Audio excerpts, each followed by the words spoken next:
Muy buenas a todos. En esta primera parte vamos a hablar sobre la salud, vamos a hablar sobre el índice y el primer punto. Vamos a hablar sobre la salud en la historia, la salud y la enfermedad, enfermedades infecciosas y parasitarias y las enfermedades no infecciosas. Y como último punto hablaremos sobre el diagnóstico de enfermedades y su prevención.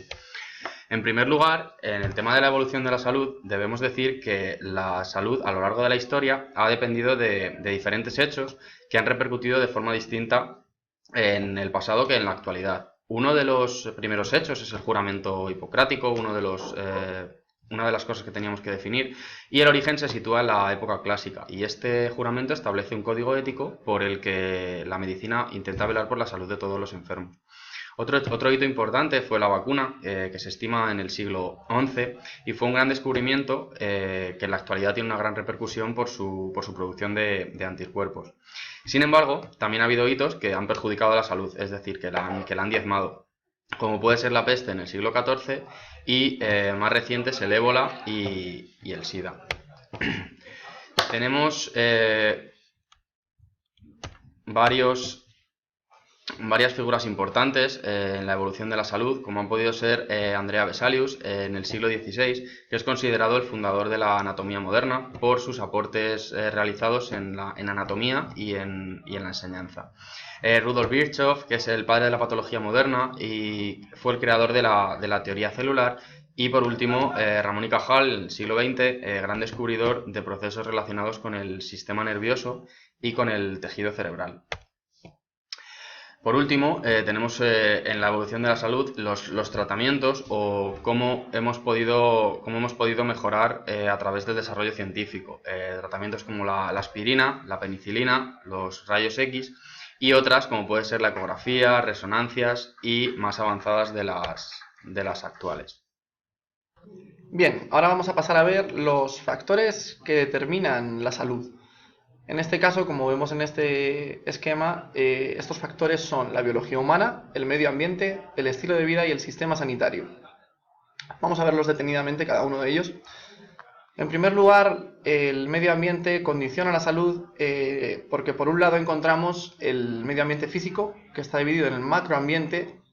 Este macroambiente está formado por el aire, el agua que bebemos, el aire que respiramos, la alimentación, la contaminación, y un microambiente que corresponde al entorno más cercano del individuo, que puede ser su casa, el barrio, la escuela o el trabajo. Por otro lado encontramos el medio ambiente social, que es ese entorno social en el que nos desenvolvemos. Ese entorno social puede tener pobreza, puede haber desempleo, depende de la cultura, del grado del desarrollo, etc. Otro factor determinante de la salud es el estilo de vida que lleve el individuo, y tenemos una definición de la OMS que dice que son los patrones de comportamiento determinados por la interacción entre características personales, interacciones sociales y las condiciones de vida socioeconómicas y ambientales del individuo.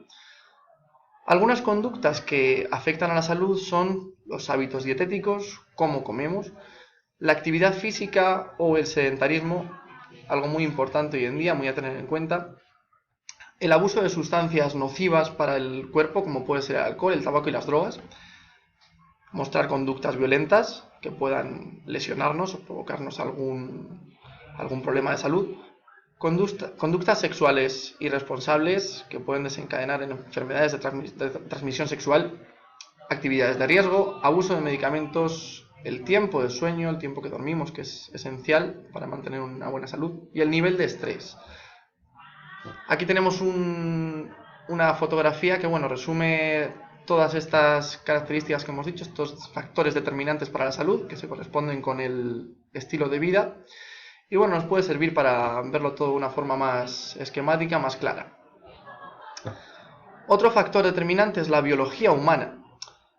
Estos no son factores modificables, sino que son factores pertenecientes al individuo, que son heredados genéticamente y que determinan sus condiciones innatas. Estos factores son la resistencia a las enfermedades que pueda tener un individuo, la fortaleza general, pueden ser enfermedades genéticas que puedan transmitirnos nuestros padres de nacimiento, o también la susceptibilidad a la enfermedad que podamos mostrar.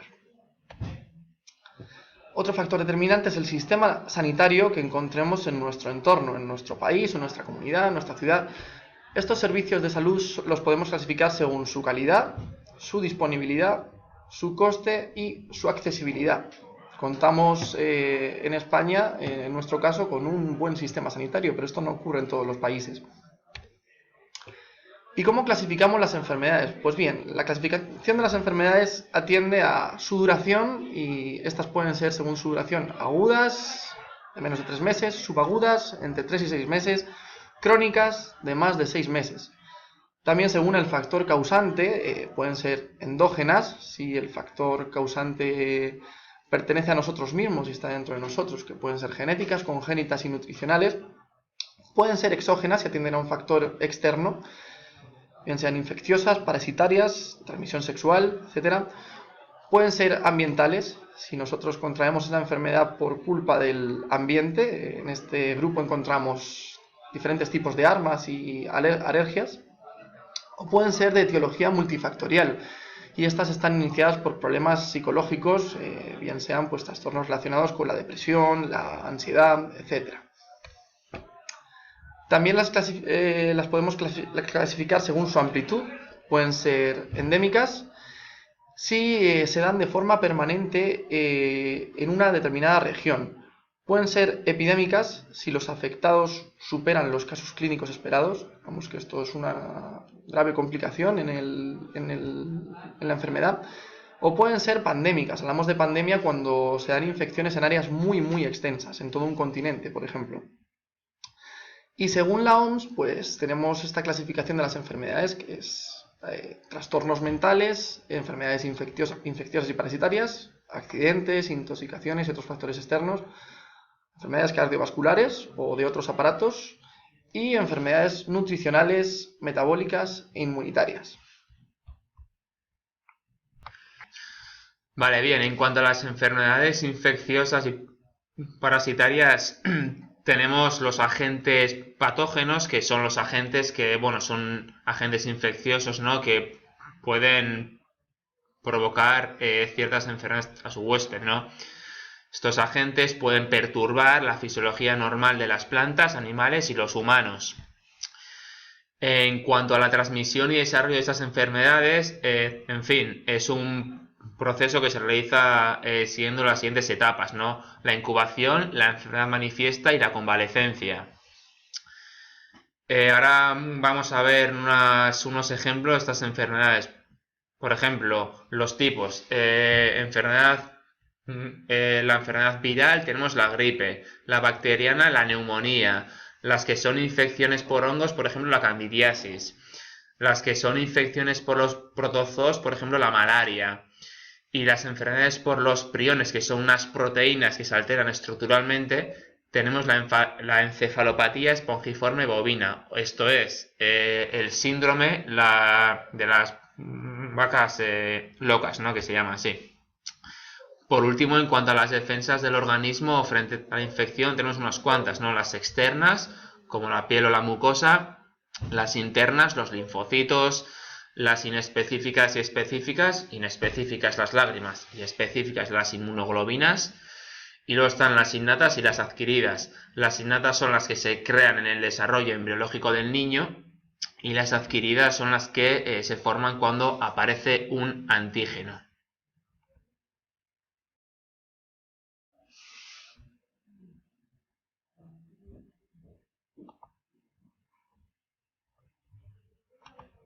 En el próximo apartado vamos a hablar sobre las enfermedades no infecciosas. ¿Qué quiere decir esto? Son enfermedades que su causa no es patógena, es decir, no se transmiten por organismos vivos.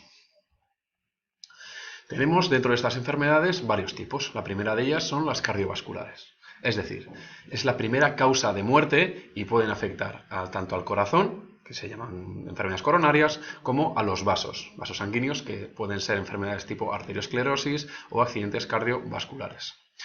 La muerte súbita es una de las enfermedades cardiovasculares que más se da en el fútbol, y todavía hay muchos casos de muertes en el terrenos de juego, y sobre todo se da en futbolistas. dentro de la arterioesclerosis, se surge o su origen es el grosor, el engrosamiento de las arterias que lleva la sangre debido por un alto contenido del colesterol. Un colesterol bastante alto. También se pueden formar, o se forman trombosis, que son trombos, son coágulos que se forman en las arterias y que obstruye esa arteria, el flujo de sangre o lo obstruye. Si sucede en arterias, se denomina trombosis arterial, y si sucede en venas, se denomina embolia. También, otros de las enfermedades cardiovasculares, está el accidente cardiovascular, que quiere decir que no llega suficiente sangre al cerebro que regula todas las funciones vitales. Dentro del cáncer, otro tipo de enfermedad que vamos a tratar, ¿qué quiere decir el cáncer? Es un aumento de las células anormales, ¿vale? Es un crecimiento anormal de las células, y el estudio o la ciencia que lo estudia es la oncología. Hay diferentes tipos, está el maligno y el benigno. ¿Qué diferencia hay? Que si afecta o no a las funciones vitales. El benigno no afecta a las funciones vitales y el maligno sí que afecta negativamente a las funciones vitales. Riesgos. ¿Cómo podemos evitar tener cáncer? Pues bueno, pues evitando el tabaco, el alcohol, drogas o los rayos de sol en horas puntas, sin echarnos crema, todo ello que ahora mismo está de moda. Tratamiento, una vez que tenemos cáncer, pues quimioterapia y radioterapia.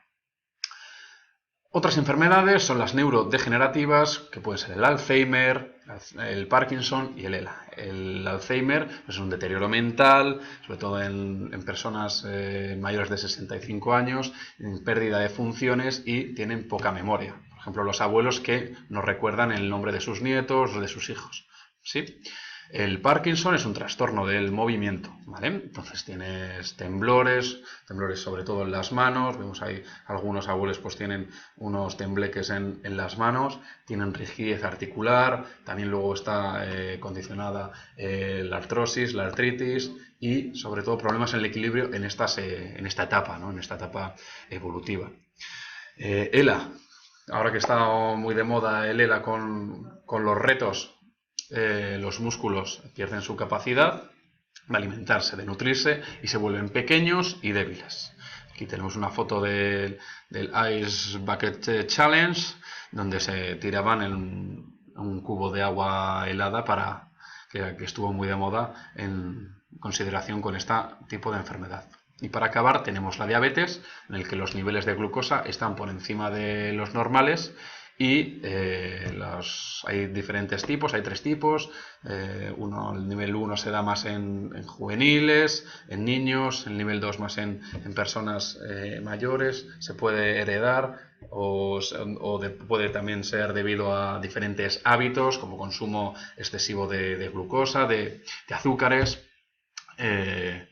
monopolisacáridos. Y el problema es la insulina. El problema es la insulina, que su cuerpo no genera esa hormona, ¿vale?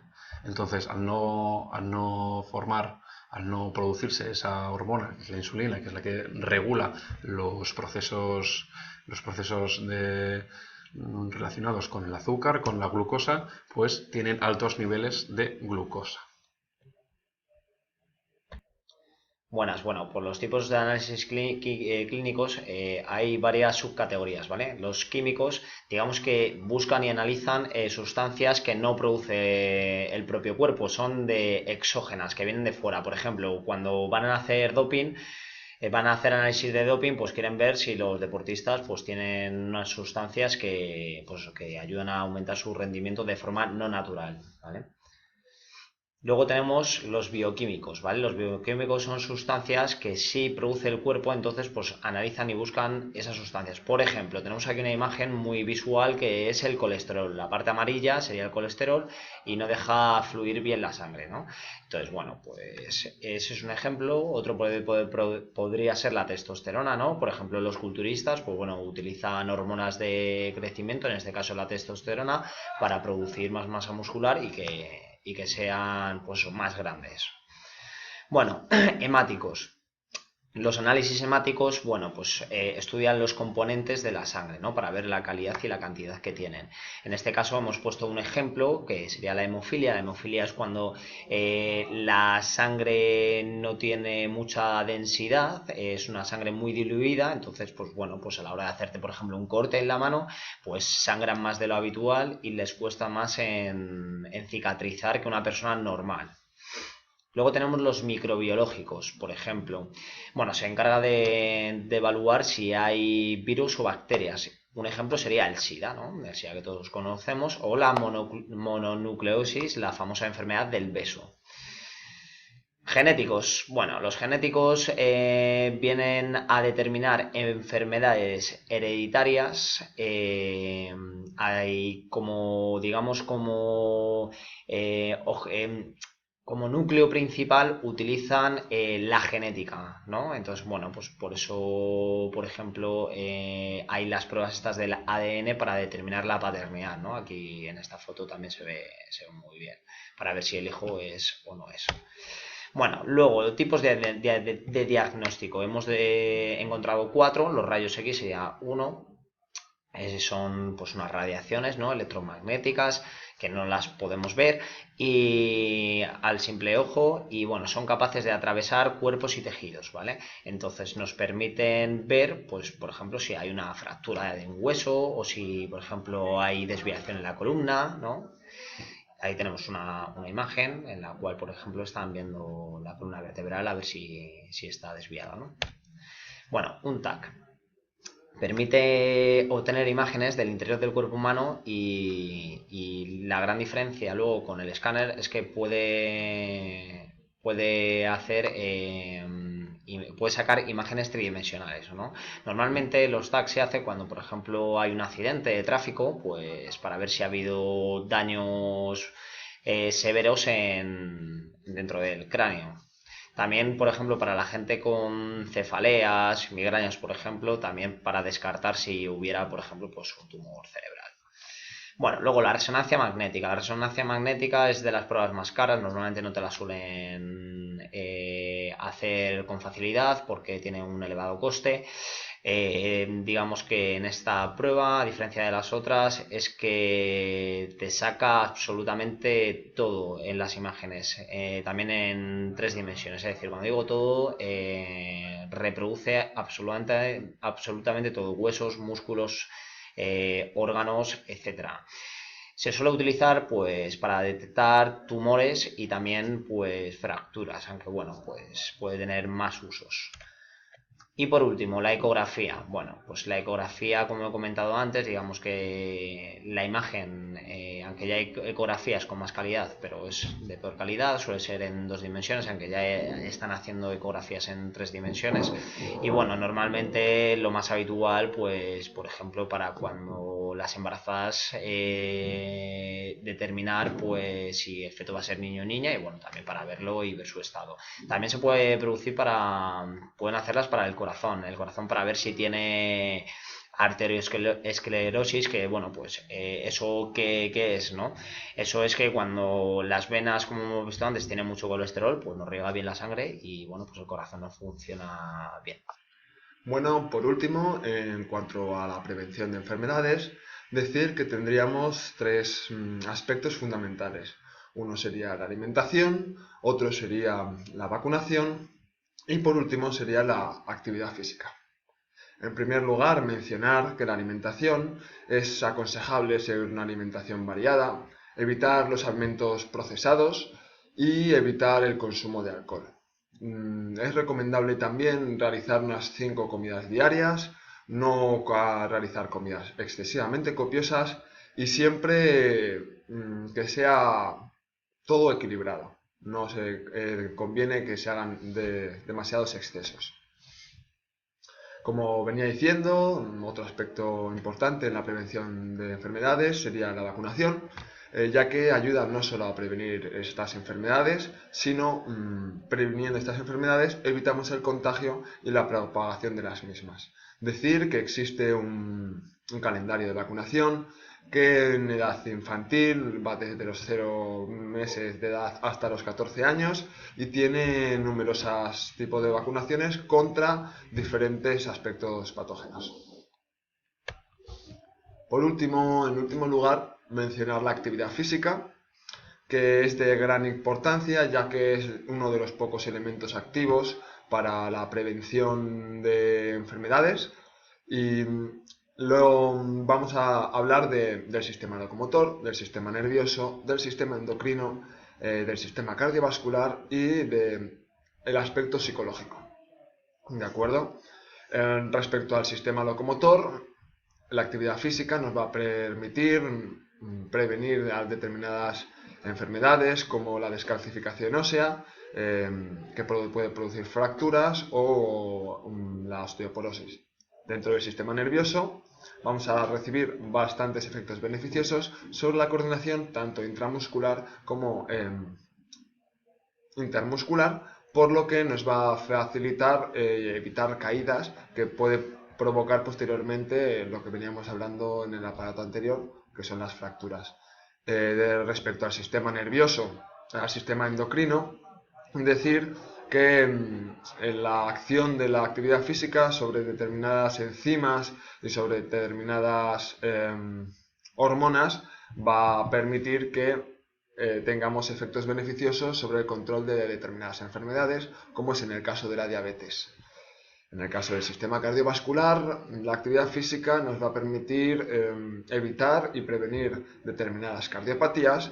Y por último, en el aspecto psicológico o en el apartado psicológico, también la actividad física nos va a ayudar a prevenir depresiones, a evitar la ansiedad y a disminuir la probabilidad de que se padezca demencia senil. Bueno, esto ha sido todo y espero que sea de su agrado y satisfaga sus expectativas. Muchas gracias. Bueno, y con esto Nos despedimos. Nos despedimos. Que le gusta mucho. Sayonara, adiós.